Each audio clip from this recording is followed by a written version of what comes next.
Hi everyone. So this is just a short video on how to do rotations when we are doing transformations in CSEC maths. Okay, so in order to do a rotation, you need some apparatus. So you need a graph page, you need a ruler, you also need a protractor, a compass, right? This is just a compass here, and a pencil, right? So I already have my graph drawn up, right? It's just a pair of axes, y and x, and I have a shape here, ABC. Okay, so we are going to pretend that the question asks us to rotate this triangle 90 degrees clockwise. Okay, so clockwise simply means the direction that a clock goes around when it tells the time. Anti-clockwise is the opposite of that, right? Now when we are doing rotations need to be about a certain point, right? So the question has told us to rotate the shape about O, the origin, so this point here. Okay, so the first thing that we need to do now is to draw a line from each point to O. So I'm going to take my ruler and I'm going to draw, let's do A first. Okay, so I'm going to draw a line A to O. Okay, and I'm going to put it like this. You could also draw a dotted line as well. It does not make a difference. Now the next part comes with our protractor. Sorry, our compass, right? So we have a pointed end of a compass and we have the pencil end. So I'm going to put the pointed end on the O, right? Where they tell us to rotate the shape around, and I'm going to put the pencil point at the A. Now I am going to turn my protractor in a little half circle like this. Okay, and I'm going to do it again like that, right? So the point stays on the O and you are drawing with the pencil part, right? So you can see my circle there. Now they told us 90 degrees, so I'm going to use my protractor. I'm going to put the zero of the protractor on the line that I drew. Then I'm going to look at where it says 90 degrees, which is right here, and I'm going to put a point here. I'm going to mark it off. The next thing I do is I take my ruler now and I connect that point that I just drew with my origin. Okay, so here we are. Alright, so the new A, or A prime, is where the line that I drew intersects with the compass line. So this is my new point, A prime. We simply need to repeat this step for the next 3 points, right?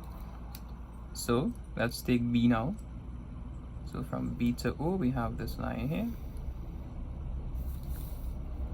We then take our compass, we put the pointed end at the rotation, we put our pencil end at B, and again we draw a large circle, semicircle like this,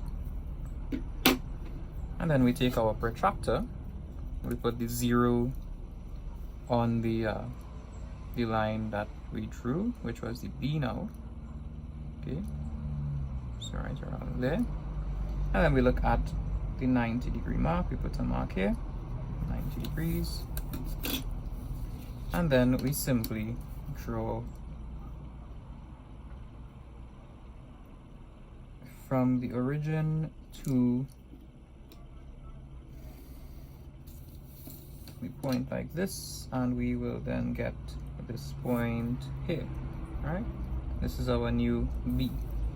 So I'm going to put B on the outside here.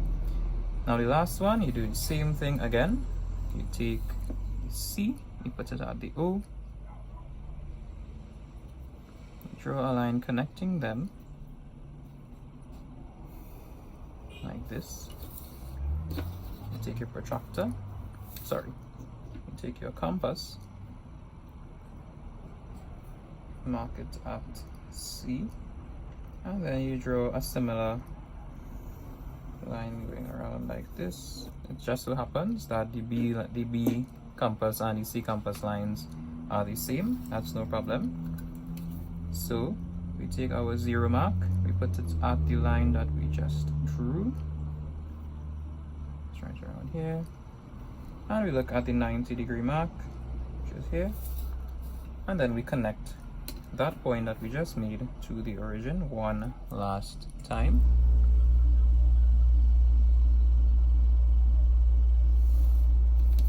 And where it intersects is my new C. And finally, we just connect the shape back.